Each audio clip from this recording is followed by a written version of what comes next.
Good morning friends, मेरा नाम KPS Kirar है। रायपुर छत्तीसगढ़ से बात कर रहा हूं और आज कल सुबह अनूप गुप्ता सर का एलएनपी यानी न्यूरो लिंग्विस्टिक प्रोग्राम माइंड की प्रोग्रामिंग कैसे करें एक लाइव सेशन अटेंड कर रहा हूं। 21 दिन का सेशन है, आज 9th डे था।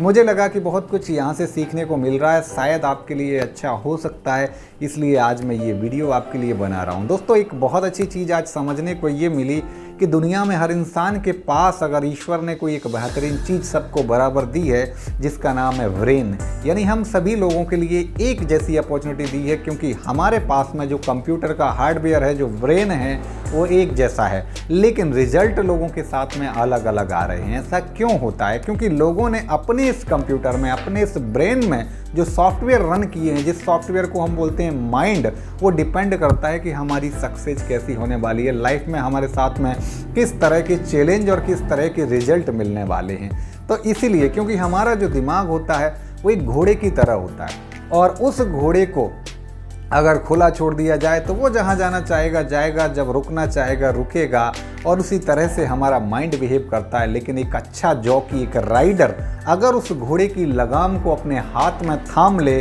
तो वो उस घोड़े को अपनी उस मंजिल पर ले जाना चाहेगा। उस मंजिल पर वो घोड़ा जाने के लिए विवश होगा, और जितनी रफ्तार से, जितना एक्सेलरेट उस घोड़े को करेगा, उतनी रफ्तार से वो घोड़ा उस मंजिल की तरफ दौड़ेगा।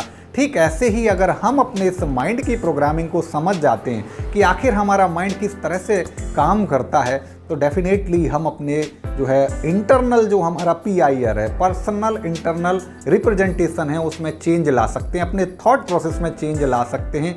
क्योंकि हमारा जो थॉट प्रोसेस होता है वो हमारे पास्ट में जो भी हमारे एक्सपीरियंसेस हैं, जो भी हमारे साथ में घटनाएं घटी हैं, उन सब का जो है उसके हिसाब से हमारा बना हुआ है। तो उसमें चेंज अगर आता है तो डेफिनेटली रिजल्ट भी बहुत ज़्यादा उससे हमें परिवर्तित मिले। तो हम सभी जानते हैं कि हमारे दिमाग के दो हिस्से होते हैं। पहला हिस्सा होता है कॉन्शियस माइंड यानी कि चेतन मन, और दूसरा होता है सब कॉन्शियस माइंड जिसे हम बोलते हैं अवचेतन मन। तो कॉन्शियस माइंड क्या होता है? कॉन्शियस माइंड यानी कि इस समय आप मेरा जो वीडियो देख रहे हैं, आप अपना पूरा ध्यान मेरी बातों को सुनने पर लगा रहे हैं, मुझे देखने पर लगा रहे हैं, तो ये आपका कॉन्शियस माइंड है। यानी आप जागृत होकर जो कुछ भी काम कर रहे हैं, जो भी आपकी सचेत अवस्था में कर रहे हैं, वो आपका कॉन्शियस माइंड है। और दूसरा होता है सब कॉन्शियस माइंड, जैसे कुछ लोग अनकॉन्शियस माइंड भी कहते हैं।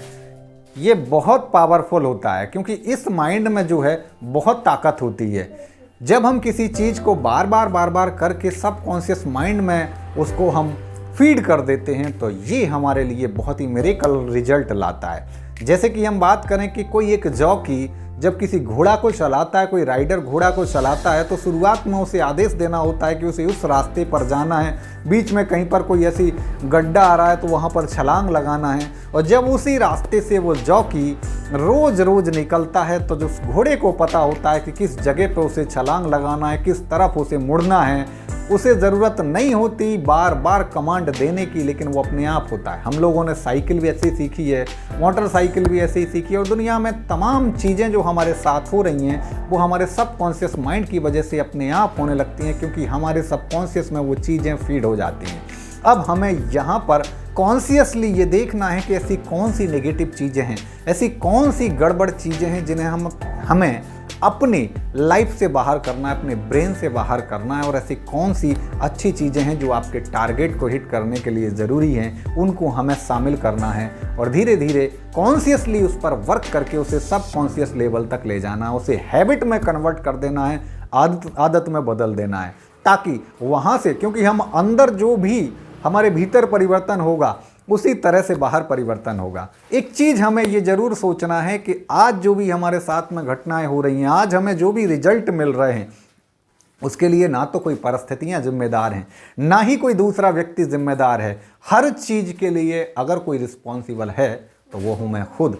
अगर इस दुनिया में कोई एक इंसान है जो मुझे सफल बना सकता है तो वो है मैं खुद, और अगर इस दुनिया में कोई एक इंसान है जो मुझे सफल होने से रोक सकता है तो वो भी हूँ मैं खुद। मैं परिस्थितियों को, दूसरे लोगों को दोष नहीं दे सकता, क्योंकि यही हमारे माइंड की प्रोग्रामिंग है। और हम अगर इस चीज़ को, रिस्पॉन्सिबिलिटी को अपने ऊपर जब लागू करते हैं तो हम उन चीज़ों को ऑब्जर्व करना शुरू कर देते हैं और खुद उस पर काम करना शुरू कर देते हैं, एक्शन लेना शुरू कर देते हैं, क्योंकि एक्शन क्रिएट रिजल्ट, एक्शन ही रिजल्ट लाता है। तो एक्शन बहुत ज़रूरी है और एक्शन लाने के लिए हमें अपने कंफर्ट जोन से बाहर निकलना होगा। हमें कंफर्ट जोन से बाहर निकलने में तकलीफ़ होती है। जैसे किसी को सुबह 5 बजे जागना है तो उसको बड़ी तकलीफ़ होगी क्योंकि वो कभी नहीं जागा, लेकिन बार बार करते हुए अगर वो 10-20 दिन सुबह 5 बजे जागे तो अपने आप 5 बजे नींद खुलेगी और अपने आप वो सारी चीज़ें होने लगेंगी। तो ये बहुत ज़रूरी है। दूसरा क्या होता है कि हमें अपने माइंड की प्रोग्रामिंग के लिए मेंटल डाइट की ज़रूरत है। हम फिजिकल डाइट की बात करते हैं कि शरीर को स्वस्थ रखने के लिए बहुत सारी चीज़ों की ज़रूरत है, लेकिन मेंटल डाइट की ज़रूरत है। उसके लिए हमें अच्छी किताबें पढ़ना है। आप लोग कमेंट करें, मैं आपको सजेस्ट करूंगा कि आपको कौन सी किताबें पढ़ना चाहिए। हमें वीडियोस जो पॉजिटिव एटीट्यूड के वीडियोस हैं, कुछ सीखने के वीडियोस हैं, वो लगातार देखने चाहिए। लाइव सेशंस या कहीं पर ट्रेनिंग्स हो उनको अटेंड करना चाहिए। और सबसे ज़रूरी चीज़ जो इस NLP न्यूरो लिंग्विस्टिक प्रोग्राम में सिखाया जा रहा है वो है हमारा ग्रेटिट्यूड, एफर्मेशन और विजुअलाइजेशन। इसकी प्रैक्टिस हमको करना है और सुबह 10 से 15 मिनट अगर आपने अपने लिए जो है शुक्रगुजार करना रोज़ सुबह उन लोगों के लिए जिनकी वजह से आज आपकी ज़िंदगी में खुशियाँ हैं। इसके अलावा आप पॉजिटिव एफर्मेशन और विजुअलाइजेशन कैसे करें, अगर आप ये चीज़ सीख जाते हैं और रोज़ 15 मिनट प्रैक्टिस करते हैं, यकीन मानिए पूरे दिन भर आप ऊर्जा से भरे रहेंगे। आप स्टेट वाली अवस्था में रहेंगे। स्टेट का अर्थ होता है कि PIR, आपका पर्सनल इंटरनल रिप्रेजेंटेशन जो होगा, जो थॉट प्रोसेस होगी, उसके साथ आपकी फिजिकल बॉडी भी कनेक्ट हो जाएगी। आप सोच के देखिए कि अगर आप बहुत सैडनेस स्थिति में, आप बहुत दुखी हैं, बहुत चिंतित हैं और उस समय अगर आप अपनी रीढ़ की हड्डी को सीधी करके और अपने चेहरे पर स्माइल ला के, अपनी गर्दन को सीधी करके, आंख बंद करके और उस अवस्था में आए तो आपका दुख तुरंत भाग जाएगा, क्योंकि हमारी फिजिकल बॉडी के साथ माइंड का कोरिलेशन है। तो अगर हम इन दोनों चीज़ों को कनेक्ट कर देते हैं तो डेफिनेटली रिजल्ट बहुत शानदार मिलने वाले हैं, बहुत बेहतरीन मिलने वाले हैं। तो हमें पॉजिटिव अफर्मेशन, विजुअलाइजेशन और ग्रेटिट्यूड को रोज़ करना है। और मैं आपको सजेस्ट करूंगा कि अभी 12 दिन बाकी हैं, आपको NLP ज़रूर अटेंड करना चाहिए, जो रोज़ सुबह 6 बजे से 7 बजे तक जूम ऐप पर अनूप गुप्ता सर के द्वारा हो रही है। और अगर आप इसके लिए तैयार हैं तो मुझे पर्सनल मैसेज करें, मैं आपको लिंक प्रोवाइड कराऊंगा। विद दिस, थैंक यू दोस्तों।